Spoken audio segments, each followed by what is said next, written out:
Assalamualaikum warahmatullahi wabarakatuh. Selamat pagi anak-anak semuanya. Bagaimana kabarnya? Sehat ya?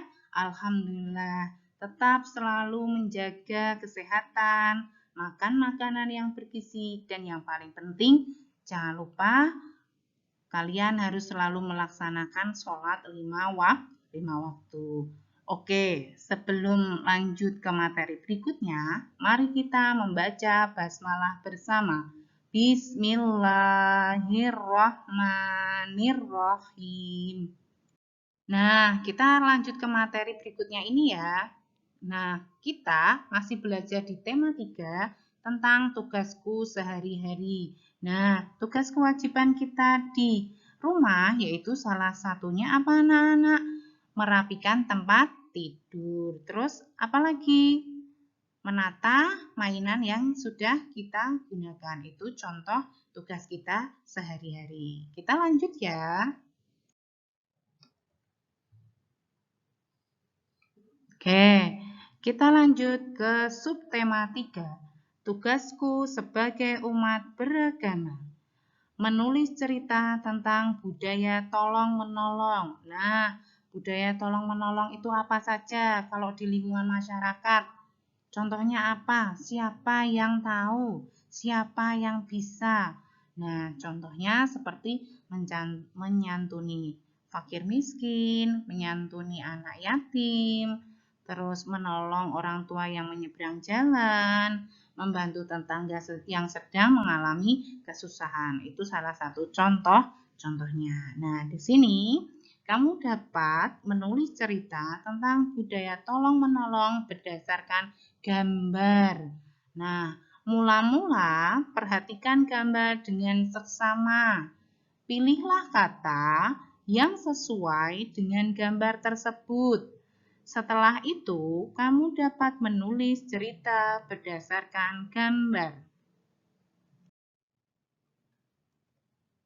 Oke, perhatikan ya. Ayo, buatlah cerita berdasarkan urutan gambar berikut. Nah, di sini ada 2 gambar. Ini gambar yang pertama, yaitu sedang menonton televisi. Gambar yang kedua, ini sedang berada di posko. Perhatikan kalimatnya. Dedi melihat berita di televisi tentang bencana longsor. Nah, ini perhatikan ya, kalimatnya harus sesuai dengan gambarnya. Gambar yang kedua, Dedi dan teman-teman mengumpulkan sumbangan untuk korban tanah longsor. Nah, jadi ini kalimatnya harus sesuai dengan gambarnya. Jadi nanti kalau anak-anak disuruh menceritakan gambar, berarti ceritanya harus ada kaitannya tentang gambar tersebut ya anak-anak ya. Jangan sampai lupa. Bisa dipahami sampai di sini? Kesetaraan nilai kelompok pecahan uang. Nah, minggu kemarin kita juga sudah belajar tentang pecahan uang. Nah, hari ini kita ulas kembali supaya kalian lebih paham lagi. Nilai kelompok uang dapat dihitung dengan menjumlahkan nilai setiap pecahan uang. Kelompok uang yang berbeda dapat bernilai sama atau setara. Perhatikan contoh berikut. Di sini ada uang koin Rp200 ditambah Rp200, ini juga Rp100. Nilainya sama, ini jumlahnya Rp500. Bernilai sama dengan, perhatikan, di sini ada Rp200 ditambah Rp100 ditambah Rp100 ditambah Rp100. Jumlahnya ada 500. Nah, ini nilai pecahan uangnya berbeda ya, ini berbeda angkanya di sini, tapi nilainya sama yaitu Rp500. Bisa dipahami? Oke, kita lanjut ya. Setarakan uang logam berikut dengan uang logam senilai Rp100, Rp200, Rp500, dan Rp1.000. Di sini ada uang koin 200, tambah 200, ditambah 200, ditambah 200, ditambah 200. Ini jumlahnya ada 1.000 rupiah. Di sini bawahnya juga sama dengan angka yang sama, jumlahnya 1.000 rupiah. Berarti ini angka yang di sini uang koinnya jumlahnya setara atau sama dengan yang ada di bawahnya, yang masing-masing ini jumlahnya 1.000 rupiah.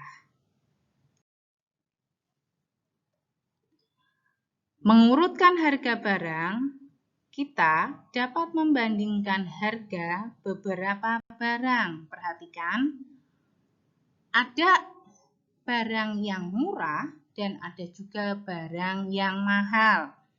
Murah berarti harga barang lebih rendah, sedangkan mahal berarti harga barang lebih tinggi. Manakah yang lebih murah dari kedua makanan berikut? Nah, di sini ada wafer, di sini ada permen. Wafer ini harganya Rp900, sedangkan permen ini harganya Rp500. Manakah yang lebih murah? Manakah yang lebih murah? Mana anak-anak ya? Ya, yang lebih murah yaitu permen, harganya lebih rendah. Sedangkan yang lebih mahal yaitu wafer coklat, harganya Rp900 karena harganya lebih tinggi. Harga permen lebih murah dari harga wafer. Sampai di sini sudah paham anak-anak semua? Oke, kalau tadi kita sudah belajar tentang pecahan uang dan sudah belajar tentang harga barang. Nah, sekarang kita akan belajar tentang keberagaman agama di sekolah. Ya, kalau di sekolah kita, alhamdulillah semua beragama Islam. Nah, ini beragaman agama yang ada di seluruh Indonesia. Di Indonesia ada 6 agama yang diakui, yaitu Islam, Katolik, Kristen, Hindu, Buddha, dan Konghucu. Kita harus saling menghargai dan menjaga kerukunan dengan teman. Nah, walaupun berbeda agama, kita harus selalu menjaga kerukunan. Kita harus mempunyai jiwa toleransi yang tinggi. Jika ada teman kita yang berbeda agama, kita harus mempersilahkan mereka untuk melaksanakan ibadah dulu. Begitu juga sebaliknya, harus saling menghormati, menghargai, menjaga kerukunan. Nah, kalau tadi sudah agama di Indonesia ya, ada 6. Nah, sekarang tempat ibadahnya. Coba yang Bu Guru tunjuk, ini agama apa ya? Tempat ibadahnya ini tempat ibadah agama apa ya? Iya, betul sekali. Ini adalah masjid, tempat ibadah agama Islam. Sedangkan yang di bawahnya ini namanya gereja, tempat ibadah agama Kristen. Sedangkan yang di bawahnya ini adalah wihara, tempat ibadah agama Buddha. Sedangkan ini, wah ini di mana ya? Biasanya yang terdapat banyak pura itu di Pulau Dewata atau Pulau Bali. Nah, pura ini adalah tempat ibadah orang yang beragama Hindu. Nah, kalau yang merah ini sama ya seperti wihara, ini adalah namanya kelenteng, tempat ibadah agama Konghucu. Nah, kalau yang seperti ini adalah tempat ibadah orang yang beragama Katolik. Ya, namanya gereja, sama dengan yang ini tadi. Paham anak-anak semua? Nah, kalau tadi kita sudah belajar tentang tempat ibadahnya, sekarang cara menghormati keberagaman agama. Yang pertama, Walaupun ada teman yang memiliki cara beribadah yang berbeda, kita harus saling menghormati, tidak boleh mengejek ataupun menghina. Yang kedua, sikap saling menghormati dapat menciptakan kerukunan. Nah, kita harus selalu menghormati. Kita harus selalu bertoleransi. Yang ketiga, contoh sikap yang dapat menciptakan kerukunan beragama adalah mengucapkan salam. Nah, ini contohnya ya anak-anak ya. Nah, kita lanjut menemukan kosakata yang berkaitan dengan kehidupan budaya. Perhatikan, kamu dapat melestarikan budaya yang ada di Indonesia. Misalnya, menyapa. Nah, menyapa dengan siapa saja ya. Dengan teman kita, saudara kita, orang yang lebih tua, ya, menyapa dan mengucapkan salam. Salam kita bagaimana anak-anak? Assalamualaikum warahmatullahi wabarakatuh. Nah, itu mengucapkan salam. Saat menyapa dan mengucapkan salam, kita harus mengucapkannya dengan santun. Nah, ketika kita mengucapkan salam berarti kata yang kita ucapkan harus santun, tidak boleh dengan nada tinggi ataupun dengan nada marah.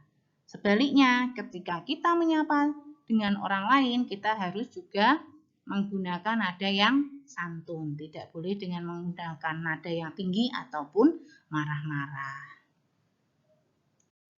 Nah, ini adalah contoh berpamitan sebelum berangkat sekolah. Nah, sebelum berangkat sekolah, kita hendaknya berpamitan kepada kedua orang tua. Jangan lupa salim ya, tangannya dicium sebagai tanda hormat kita kepada orang tua. Ibu dan ayah, Komang berangkat sekolah dulu ya. Nah, ini contohnya seperti ini ya nak ya, yang seringkali kita ucapkan ketika kita berangkat sekolah ya nak ya. Kalian berpamitan kepada ayah dan bunda. Nah, gambar imajinatif. Coba, siapa yang suka menggambar? Nah, pada pagi hari ini kita akan belajar juga tentang gambar imajinatif. Apa toh gambar imajinatif itu? Adalah gambar yang dibuat berdasarkan khayalan kita. Khayalan merupakan sesuatu yang kita bayangkan, kita impikan atau kita inginkan. Nah, nanti next time ya ada tugas untuk kalian membuat karya imajinatif. Kalian tuangkan apa yang ingin kalian gambar dalam imajinasi kalian. Apa ya? Aku pengen gambar apa? Silahkan nanti anak-anak hari Selasa ya, kalian ada tugas yaitu membuat gambar imajinatif. Kalian tuangkan kalian ingin menggambar apa sesuai impian kalian, sesuai yang kalian inginkan. Nah, di sini ada 2 harimau dan ada 1 tupai. Ini merupakan salah satu contoh karya imajinatif. Paham sampai di sini anak-anak? Nah, yang terakhir kita akan belajar tentang langkah-langkah membuat gambar imajinatif.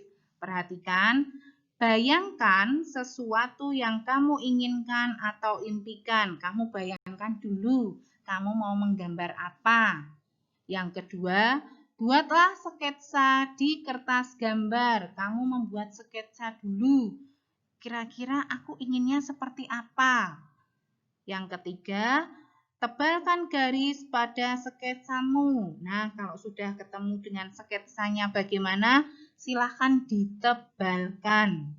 Yang keempat, warnailah gambar tersebut dengan alat mewarnai. Nah, kalau sudah kamu tebalkan, kamu ingin warnanya seperti apa? Boleh digradasi.